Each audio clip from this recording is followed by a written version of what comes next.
Okay, let's unpack this then. Have you ever, like, really thought about what's actually under your feet? I mean, Right. not just, dirt and rocks, but this hidden world, almost like a secret ocean down there. Ah, right.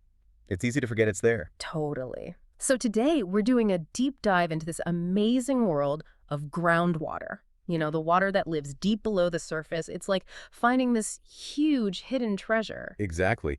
And what's really fascinating, I think, is how vital this groundwater is.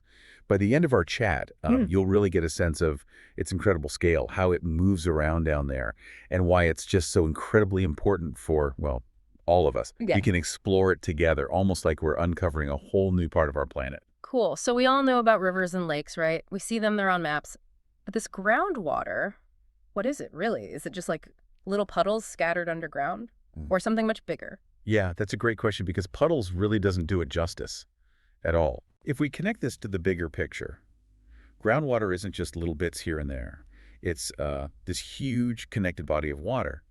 Imagine a swimming pool, but one that stretches under, well, practically the whole world. Whoa. Yeah, the scale is staggering. Think about all the water in all the lakes and rivers on Earth combined. Okay, got that in my head. Right. Now, groundwater is estimated to be maybe 10, 20, even 30 times that volume. Get out! 30 times. It's massive. It holds far, far more fresh water than all surface lakes and rivers put together. And to give you another comparison, its volume is actually comparable to, or maybe even more than, the water locked up in many of the world's glaciers and ice fields. Wow. It's this gigantic, hidden freshwater reserve.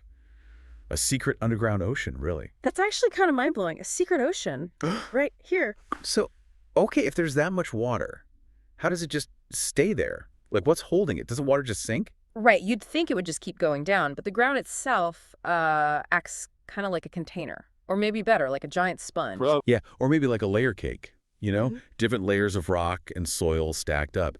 And some of those layers are really good at holding water. We call those layers aquifers. They're Aquifers. the specific zones underground made of stuff like sand or gravel or certain types of rock that can actually hold water in the spaces and let it move through. So inside this giant sponge, Right. is there like a water line? Exactly. That's what we call the water table. Yeah. It's basically the top level of the water underground. If you're digging a hole, the point where the ground starts being totally soaked, completely full of water, that's the water table. Gotcha, like the water level in a bathtub. Precisely. Oh. Now, these aquifers, these water-holding layers, they come in different types too. Huh? Yeah, so first you have what's called an unconfined aquifer. Think of it like the top sponge layer, the one that's open to the surface. Okay. Rain falls, seeps into the ground, and goes right into this aquifer. Easy peasy. You can soak up water directly. Makes sense. What else? Then you get confined aquifers. These are pretty interesting. Imagine that sponge layer, but now put a waterproof lid on top of it. A lid, like plastic wrap. Sort of. It's usually a layer of something water doesn't easily flow through, like thick clay or a dense rock called shale. We Yeah. call this lid layer an aquitard, or sometimes an aquiclude. Up to hard. Okay. And often, there's another one of these barrier layers underneath, too. So the water in the aquifer is trapped, sandwiched between these two less permeable layers. And because it's trapped, it can actually be under pressure. Like shaking a soda bottle. A little bit like that, yeah. Yeah. If you drill a well into it, the pressure can sometimes push the water up without even pumping. Cool. Any other kinds? Well, there's one more quirky one. The perched aquifer. This is like finding a little mini pool of water way higher up than you expect. A mini pool. Yeah. Imagine you have your main big sponge layer deep down. But maybe higher up, there's just a small patch, like a little bowl made of that clay stuff. Rainwater gets caught in that little bowl before it can sink further down to the main water table. So you get this small, isolated pocket of groundwater perched above the main system, like a little puddle on a shelf inside the layer cake. Huh. Okay, the layer cake and sponge analogies are really helping. So these different aquifer layers, these sponges, Yep. what are they actually made of? You mentioned sand and gravel, but are they all like that? Oh, definitely not. The material makes a huge difference. Just like some kitchen sponges soak up tons of water and others barely hold any, Oh, right? right. It's the same underground. The type of rock or dirt determines how much water it can hold and how easily the water can move. So what are some common ones? Well, gravel and sand are often the best. Think loose pebbles, coarse sand like you find in riverbeds or places where glaciers melted long ago. Okay. There are lots of relatively big spaces between the grains, and these spaces are well connected, so they hold a lot of water that's high porosity. Porosity. Like how porous, how many holes? Exactly. And the water can flow through easily, this high permeability or more technically high hydraulic conductivity. These often make fantastic aquifers, giving lots of water quickly. Makes sense. What else? Then you've got sandstone. Imagine sand that got buried, squished, and kind of glued together over millions of years to form rock. Okay, so harder than loose sand. Right. The water is in the tiny spaces, the pores, between the original sand grains. How good it is depends on how much space is left and how much glue or cement is blocking the connections between the spaces. Less glue is better. Got it. Limestone is a really interesting one. It can be like Swiss cheese underground. Swiss cheese. Yeah. Limestone is made of calcium carbonate, and water, especially slightly acidic rainwater, can slowly dissolve it over long periods. Oh, So wow. instead of just tiny pores, you can get actual channels, cracks, even caves forming within the rock as the water flows through and eats away at it. These can hold enormous amounts of water. That sounds amazing. It is, but it can also be tricky. Water can flow very fast through these big channels, which means if pollution gets in, Uh-oh. it can spread really quickly and widely. Yeah. So they're very vulnerable. Good point. Any others? Sure, basalt, which is cooled lava, and other volcanic rocks can be great aquifers too. As lava cools and hardens, it often cracks or forms bubbles and tunnels. Lava tubes. Yes, water flows through those cracks and tubes. Some volcanic areas have incredibly productive aquifers because of this. They can be very thirsty rocks. Thirsty rocks. I like that. And lastly, you have things like fractured crystalline rock. Think of really hard rocks like granite. Normally, solid granite doesn't hold much water at all. Right, seems solid. But if that granite has been broken up by geological forces, Yeah. if it has lots of cracks or fractures, Yeah. then water can get into those cracks. Mm-hmm. It won't usually hold as much water as sand or gravel, but these fractured rock aquifers can be super important local water sources, especially in mountainous areas. Okay, so you mentioned porosity, how much space there is, and permeability or hydraulic conductivity. That's about how easily water moves through the space. You got it. Porosity is the storage capacity. How big is the sponge's holding space? Hydraulic conductivity is about the connections. How easily can water actually squeeze through those spaces? You need both for a good aquifer. That makes perfect sense. So if water can move through, does that mean this underground water is always flowing somewhere? It's not just sitting still like water in a bucket. That's a really important question. And no, it's definitely not just sitting still. It's almost always moving. Always. Pretty much always, yeah. Think of it like a river, but moving in super, super slow motion, hidden beneath the ground. How slow are we talking? Like a snail's pace. Sometimes even slower. It really depends on the material. In really dense clay, it might only move a few inches per year. Per year. Wow. But in very coarse gravel, it could move, several feet or even tens of feet per day. Still slow compared to a river, but definitely moving. Okay, so where is it always moving to? What makes it flow? Well, it's pretty simple, really. It follows the path of least resistance, always trying to get from high points to low points, just like water on the surface. But high and low, underground, means slightly different things. How so? It's about pressure and elevation.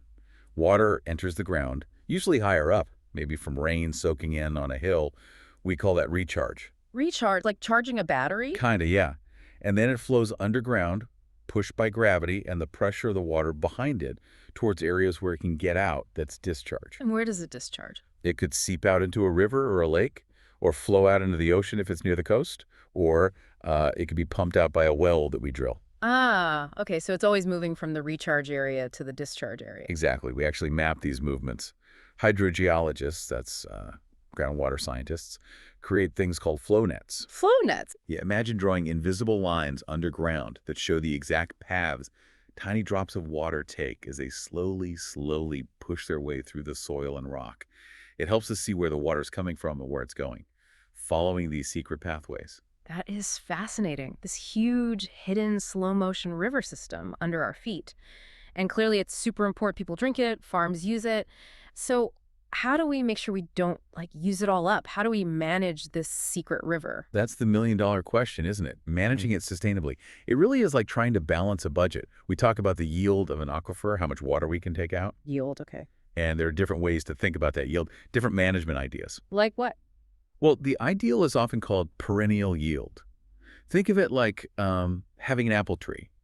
You only pick the apples that grow each year, Mm, right? You don't chop down the branches. right. Leave the tree healthy. Exactly. With perennial yield, you only take out as much groundwater as naturally gets put back in each year through recharge, like from rain. The goal is to keep the water level stable over the long run and avoid causing problems, Problems like what? like the ground sinking, which can actually happen if you pull out too much water and the aquifer compacts. Or, near the coast, if you lower the freshwater level too much, salty ocean water can creep into the aquifer and ruin it for drinking. We call that saltwater intrusion. Yikes. Okay, so perennial yield is the sustainable way.